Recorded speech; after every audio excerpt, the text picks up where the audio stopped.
मध्य प्रदेश कटनी जिले में इस समय 1 रुपए की रसीदी टिकट के लिए कई महीनों से जनता परेशान है। जिले में कार्यरत मुख्य डाकघर एवं इसके अधीन 223 डाकघरों से रसीदी रेवेन्यू टिकट का वितरण जनता को होता है। पोस्ट ऑफिस को टिकट मध्य प्रदेश वित्त मंत्रालय के अधीन जिला कोषालय, जिसे ट्रेजरी कहते हैं, वहां से प्राप्त होती है। कई महीनों से टिकट न मिलने से जनता को परेशानी हो रही है। डाकघर के पोस्ट मास्टर ने बताया कि उनके मुख्य डाकघर के काउंटर से प्रतिदिन 5 से 10 हजार की 1 रुपए वाली रसीदी टिकट की जनता को बिक्री की जाती है तथा इसके अलावा जिले के 223 डाकघरों में टिकट की अलग अलग बिक्री होती है। इसी मांग के आधार पर जिला कोषालय ट्रेजरी कटनी से 12 लाख के टिकट की मांग की थी, जिस पर 4,800 रुपए की टिकट प्रदान की गई, जिस कारण रोज पोस्ट ऑफिस में जनता से झंझट होती है। पोस्ट ऑफिस में क्या दिक्कत है आपको? दिक्कत तो ये है कि 1 हफ्ते से हम लोग परेशान हो रहे हैं रसीदी टिकट के लिए। जब भी आप बोलते टिकट नहीं है, टिकट नहीं है। आप कब से परेशान हो रहे हैं? आपने इसकी कहीं शिकायत की क्या?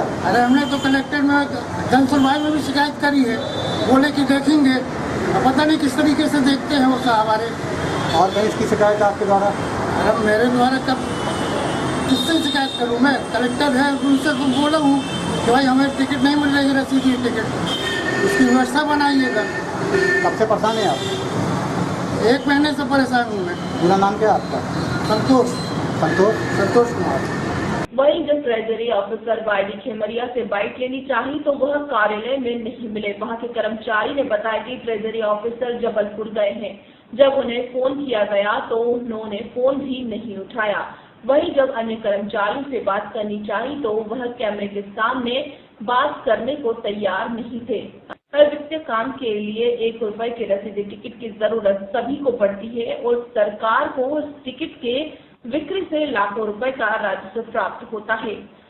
उसके बावजूद मध्य प्रदेश के वित्त मंत्रालय ट्रेजरी से टिकट का वितरण नहीं करा पा रहे हैं, जिस कारण सरकार को राजस्व की क्षति हो रही है। वहीं जनता को ब्लैक में 1 रुपए की टिकट 50-100 रुपए तक में खरीदने को मजबूर होना पड़ रहा है।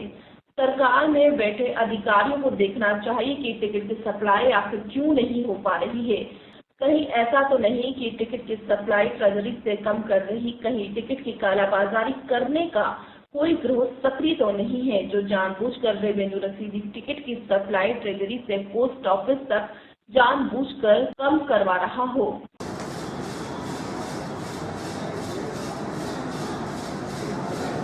पता भैया, आपके पोस्ट ऑफिस में लोगों को रेवेन्यू टिकट नहीं मिल रही, जनता परेशान है, आखिर क्या कारण है इसका? जो रसीदी टिकट है वो राज्य सरकार की रेवेन्यू है।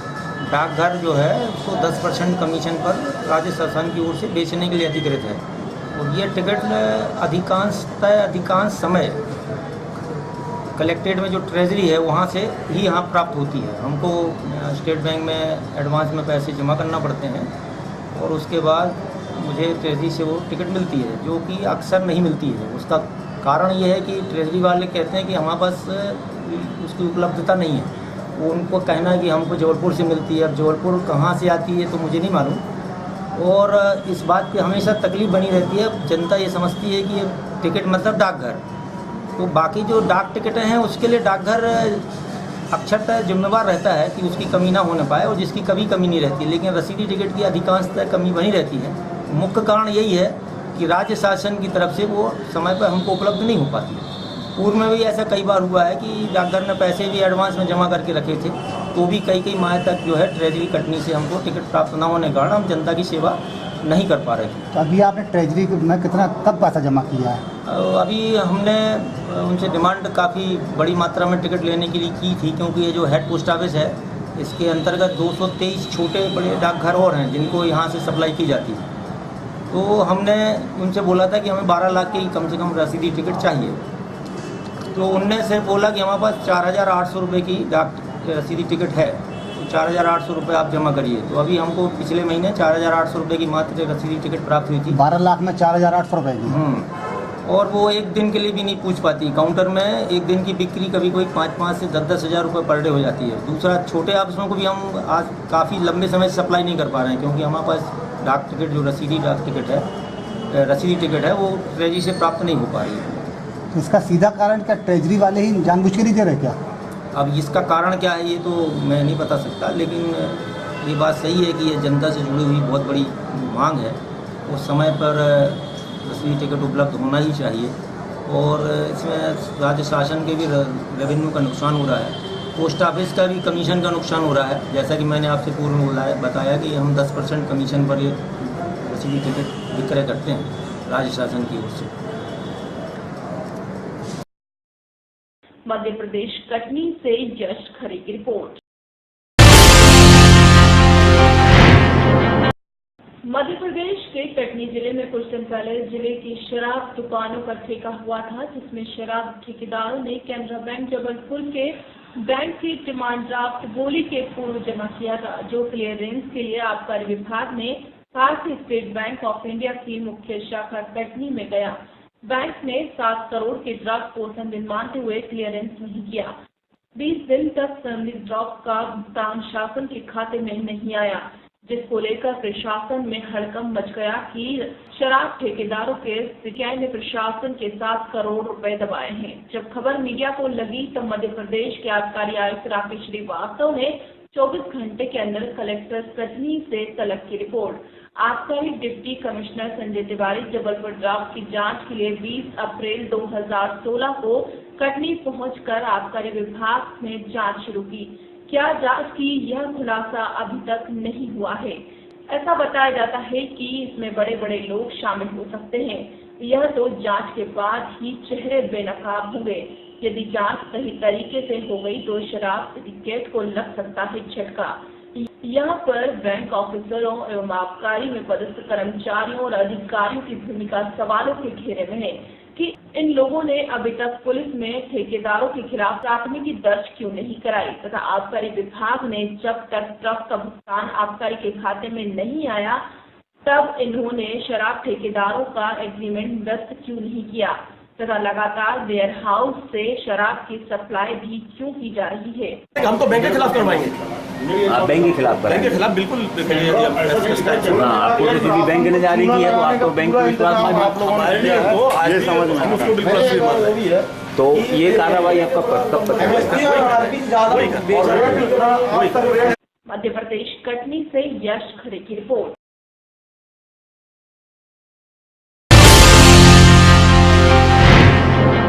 जालंधर के हल्का नकोधर में मुख्यमंत्री सरदार प्रकाश सिंह बादल ने 5 गांवों में संगत दर्शन किए। इस मौके पर गांव हेरा में पंचायतों की समस्या सुनी और कई काम मौके पर निपटारा कर प्रशासनिक अधिकारियों को निर्देश दिए। आज सरदार बादल 5 गांवों का दौरा करेंगे और 36 पंचायतों की आज समस्या सुनेंगे। नकोधर जालंधर बाईपास की सड़क की वाइडनिंग और का उद्घाटन भी किया, जो कि लगभग 23 किलोमीटर और 27 किलोमीटर होगी। पत्रकारों से बातचीत के दौरान सरदार बादल ने कहा कि केंद्र सरकार से किसानों के हित में कैश एंड क्रेडिट पॉलिसी की मीटिंग हुई है, जिसके सफल परिणाम निकलेंगे। एक सवाल के जवाब में उन्होंने कहा कि हरियाणा में विद्यालयों के लिए यूनिवर्सिटी और कॉलेज में चुनाव करवाने की इजाजत दे दी गई है, जिस पर उन्होंने कहा कि जो विद्यार्थी के हित में होगा वह लागू किया जाएगा। होशियारपुर में अकाली वर्कर पर करोड़ों की ठगी के आरोप पर उन्होंने कहा डिप्टी कमिश्नर को जांच के आदेश दे दिए गए हैं।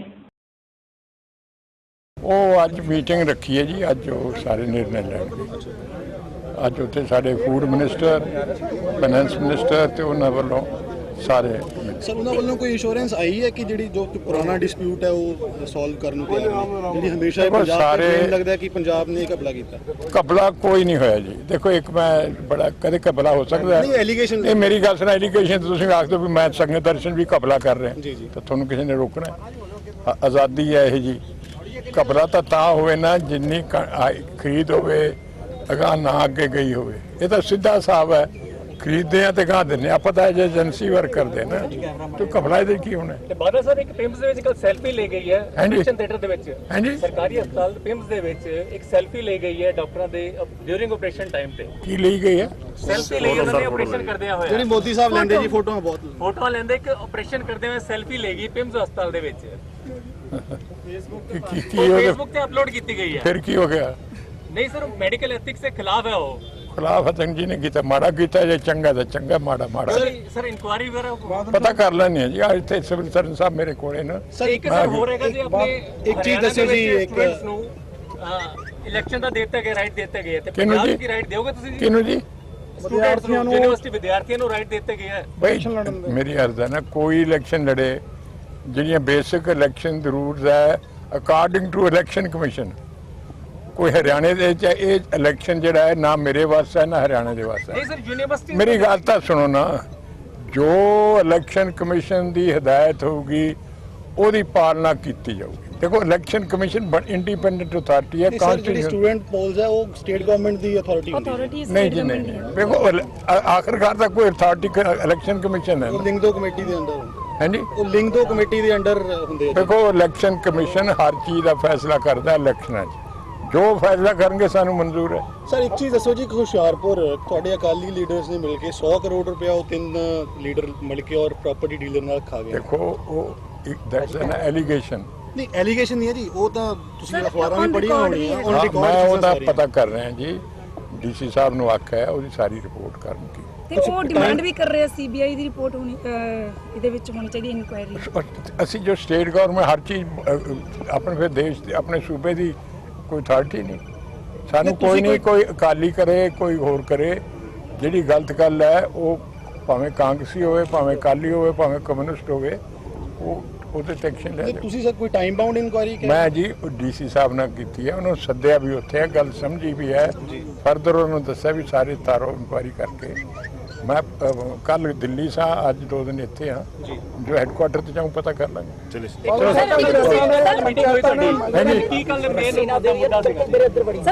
ਕੋਈ ਨਹੀਂ, CCL ਦਾ ਜਿਹੜੀ ਕੈਸ਼ ਕ੍ਰੈਡਿਟ ਲਿਮਿਟ ਹੈ, ਸਾਡਾ ਸਿਰਫ ਮੁੱਦਾ ਇੱਕੋ ਹੀ ਹੈ ਕਿ ਜਿੰਨੇ ਸਾਡੇ ਖਰਚੇ ਹੁੰਦੇ ਆ ਉਹ ਖਰਚੇ ਜਿਹੜੇ ਹੈ ਉਹ ਦਿੱਤੇ ਜਾਣ। ਖਰਚੇ ਅਸੀਂ ਐ ਨਹੀਂ ਜਿਹੜਾ ਕੋਈ ਐਵੇਂ ਤਾਂ ਨਹੀਂ ਖਰਚੇ, ਉਹ ਤਾਂ ਪ੍ਰੂਫ ਹੈ, ਅਗਲੇ ਨੂੰ ਚੈੱਕ ਦਿੰਦੇ ਆ, ਪੇਮੈਂਟ ਕਰਦੇ ਆ, ਹਰ ਚੀਜ਼ ਆਨਲਾਈਨ ਹੈ, ਕੋਈ ਇਹੋ ਜਿਹਾ ਨਹੀਂ ਵੀ ਕਿੰਨਾ ਰਹਿੰਦਾ ਹੈਗਾ ਹੁਣ ਉਹ ਹਿਸਾਬ ਕਿਤਾਬ ਉੱਥੇ ਕਰ ਲੈਣਗੇ ਜੀ। ਮੋਦੀ ਸਾਹਿਬ ਨਾਲ ਇਹੀ ਹੋਈ ਸਰ ਡਿਸਕਸ਼ਨ ਜੀ? ਭਾਈ ਮੋਦੀ ਸਾਹਿਬ ਨਾਲ ਵੀ ਹੋਈ, ਫਾਈਨੈਂਸ ਮਿਨਿਸਟਰ ਸਾਹਿਬ ਨਾਲ ਵੀ ਹੋਈ, ਮੀਟਿੰਗ ਚੱਲ ਰਹੀ ਹੈ। ਸਰ ਤੁਸੀਂ ਉੜਤਾ ਪੰਜਾਬ ਦੇਖ ਲਈ ਜੀ? ਉੜਤਾ ਪੰਜਾਬ ਮੂਵੀ ਨਹੀਂ, ਮੈਂ ਕਦੇ ਪਿਕਚਰ ਹੀ ਨਹੀਂ ਦੇਦਾ। ਨਹੀਂ, ਇਹਦੇ ਤੇ ਬਹੁਤ ਕੰਟਰੋਵਰਸੀ ਹੋਈ ਹੈ। ਉਹ ਮੇਰੀ ਗੱਲ ਤਾਂ ਸੁਣੋ, ਮੈਂ ਪਿਕਚਰ ਨੂੰ ਕਦੇ ਥੀਏਟਰ 'ਚ ਹੀ ਨਹੀਂ ਗਿਆ ਨਾ। ਤੁਹਾਨੂੰ ਲੱਗਦਾ ਨਹੀਂ ਸੀ ਇਹ ਬੜੀ ਵਲਗਰ ਮੂਵੀ ਆ ਜੀ, ਹਾਂਜੀ, ਪੰਜਾਬੀਆਂ ਨੂੰ ਬਹੁਤ ਗਲਤ ਤਰੀਕੇ ਨਾਲ ਡਿਪਿਕਟ ਕੀਤਾ ਗਿਆ ਹੈ। ਚਲੋ ਛੱਡੋ, ਮੈਂ ਦੇਖ ਲੂੰਗਾ ਬੀਬੀ ਜੀ, ਤੁਸੀਂ ਵੀ ਆ ਜਾਓ, ਇਕੱਠੇ ਵੇਖਾਂਗੇ। जालंधर से पवन कनौजिया की रिपोर्ट।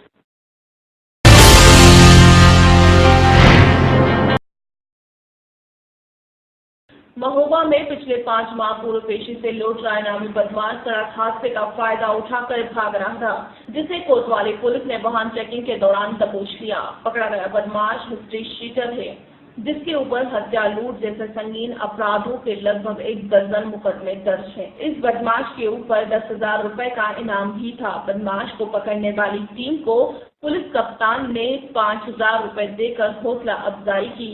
डीजीपी के निर्देशानुसार महोबा शहर कोतवाली के परमानंद चौराहे पर सीओ सिटी धनंजय सिंह कुशवाहा के नेतृत्व में कोतवाली पुलिस सघन वाहन चेकिंग अभियान चला रही थी। इसी दौरान एक संदिग्ध व्यक्ति भारी मात्रा में पुलिस देखकर घबरा कर वापस लौटने लगा। पुलिस द्वारा आवाज देने पर वह भाग खड़ा हुआ, जिसे पुलिस टीम ने चारों तरफ से घेर कर पकड़ लिया।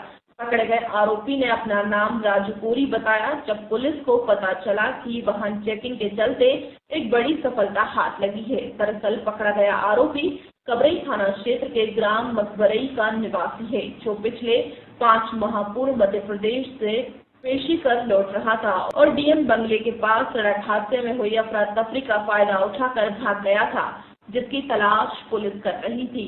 भागे अपराधी की गिरफ्तारी के लिए पुलिस ने 10,000 रुपए का इनाम भी घोषित किया था। जब CO Dhananjay Singh Kushwaha police team के साथ चेकिंग कर रहे थे, तभी से अपराधी पुलिस की गिरफ्त में आ गया। अंतर्राष्ट्रीय अपराधी के पास से पुलिस ने एक अवैध तमंचा सहित 2 जिंदा कारतूस भी बरामद किए हैं। चेकिंग के दौरान पुलिस को मिली बड़ी सफलता पर पुलिस कप्तान गौरव सिंह ने टीम की हौसला अफजाई के लिए 10,000 रुपए की इनामी राशि को अतिरिक्त 5,000 रुपए के इनाम में भी 10,000 रुपए की इनामी राशि के अतिरिक्त 5,000 रुपए के इनाम से भी पुरस्कृत किया। डीपी साहब के आदेशानुसार ट्रैफिक की चेकिंग का अभियान चल रहा था। उसी समय हमारे पास कुछ सूचना भी थी कि इनका मूवमेंट है इस शहर में, तो हमारी क्राइम ब्रांच और बाकी हमारी पूरी टीम चौराहे पर खड़ी थी, परमानंद चौराहे पर खड़ी हुई थी और वहाँ पर एक पुरस्कार घोषित अपराधी हैं हमारे जिले से, 10,000 रुपये का पुरस्कार है इन पर, रज्जू कोरी, ये दिखाई दिए। ये वापस जाने लगे तो तब इनको अप्रहेंड किया गया। करीब 5 महीने पहले ये जब ADJ 2 टीकमगढ़ मध्य प्रदेश से पेशी से वापस लाए जा रहे थे, तो एक एक्सीडेंट होने के वजह से ये उस वाहन से भाग गए थे, इससे लाए जा रहे थे। ये एक हिस्ट्री शीटर है, इनके ऊपर करीब 1.5 दर्जन मुकदमे हैं। उत्तर प्रदेश और मध्य प्रदेश दोनों में ही इनके ऊपर काफ़ी मुकदमे दर्ज हैं। तो इनके ऊपर कुल 10,000 रुपये का पुरस्कार घोषित इनाम था। उसके अलावा जो टीम है उसको इतने अच्छे काम करने के लिए 5,000 रुपये का अलग से इनाम दिया जा रहा है। टोटल कितना इनाम दिया जा रहा है? टोटल 15,000। उत्तर प्रदेश महोबा से इसराइल कुरैशी की रिपोर्ट।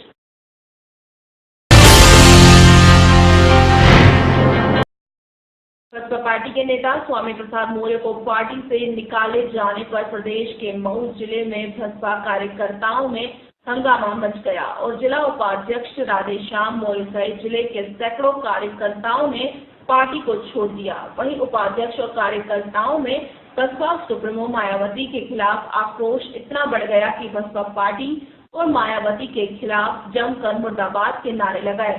साथ ही जिला उपाध्यक्ष ने बसपा सुप्रीमो मायावती के ऊपर आरोप लगाते हुए कि मायावती को सिर्फ पैसा चाहिए और हम लोगों से हर महीने कार्यालय मेंटेनेंस के नाम पर 6,000 रुपए लिया जाता है। हम लोगों को इस पार्टी में कोई इज्जत नहीं मिलती, हमारा इस पार्टी में दम घुटता है। और आज पता चला कि हमारे नेता स्वामी प्रसाद मौर्य को पार्टी से निकाल दिया गया है। इसलिए हम लोगों ने भी यह फैसला लेकर पार्टी को त्याग दिया और हमारे नेता जिस पार्टी में जाएंगे हम लोग उसी पार्टी में जाएंगे और आने वाले 2017 का चुनाव में बसपा को धूल चटाने का काम करेंगे। प्रसाद मौर्य जिंदाबाद जिंदाबाद, बहुजन समाज पार्टी मुर्दाबाद मुर्दाबाद, बहुजन समाज पार्टी मुर्दाबाद मुर्दाबाद, मायावती मुर्दाबाद मुर्दाबाद, मायावती मुर्दाबाद मुर्दाबाद। हम लोग नेता स्वामी प्रसाद मौर्य समाज के सर्वमान्य नेता थे। चूँकि अभी खबर आई है कि वो पार्टी छोड़ रहे हैं, इसलिए हम लोग उनकी नीतियों में, उनकी आस्था में, उनकी हर एक कार्य प्रणाली को देखकर हम उनके लिए बहुजन समाज पार्टी छोड़ रहे हैं। लेकिन हम लोग इस दल में रहकर अपमानित हो रहे हैं। कैसे? एक वर्ग विशेष को लेकर या सिर्फ पैसा उस वर्ग को भी चाहिए और बहुजन समाज पार्टी के मुखिया मायावती जी को भी चाहिए। अब पैसा तो हर महीने में संगठन में होता है कि ये ऐसी ही पार्टी है जो पहली बार इस दल में मैंने देखा कि सदस्यता शुल्क हर तीसरे महीने पर वसूला जाता है। हर विधानसभा से मेंटेनेंस के खर्च पर और कार्यालय खर्च पर 6,000 रुपये महीना जाता है।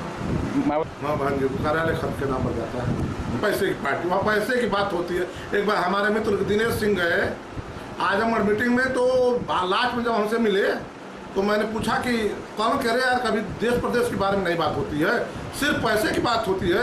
यहाँ पर कोऑर्डिनेटर आते हैं तो कहते कितना मेंटेनेंस जमा है, कितना कार्यालय खर्च जमा है, तो कब तक जमा कर दोगे, कोई फिक्र नहीं है।